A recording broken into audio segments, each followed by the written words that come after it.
Whenever people hear about branding, the first thing that comes into their mind is logo, color, and fonts. And that is why they are very confused.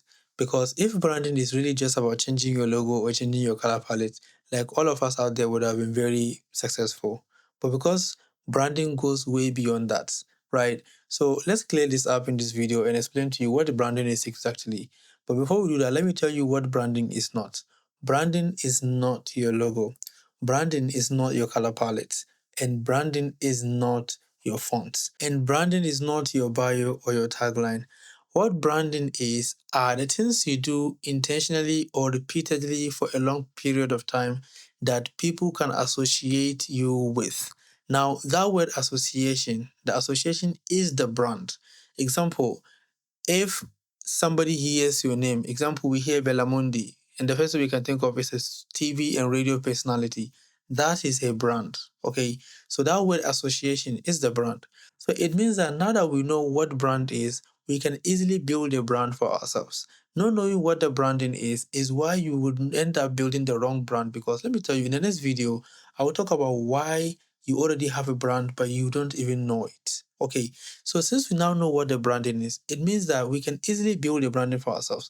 How are we going to do it? Since branding is all about association, it means that we need to be doing things that we want people to associate us with. But branding does not happen when you do it once, because branding is not about who you say you are once and then you sit behind and expect people to continue saying that, yeah, this is who you are.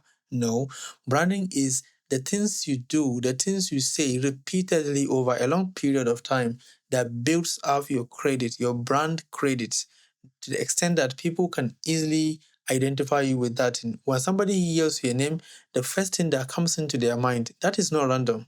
The first thing that automatically comes into their mind, like the way I use Belamundi for instance, and the first thing that comes into your mind is a TV and radio personality that was programmed in our mind because she has been doing it consistently over a long period of time. If she is doing this today and she's a lawyer tomorrow and she's a mechanic the next day and she's a teacher, it will be very difficult for us to identify her easily. It means that she lacks brand or she is in the forgettable branding group. You understand?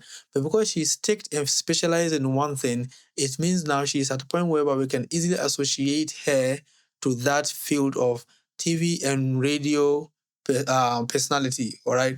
So it means that if you also want to be associated with something, you need to identify what are the things you want to be associated with, and you make sure that whatever content you post, whatever message you are pushing out there is within that line of the things you want to be associated with.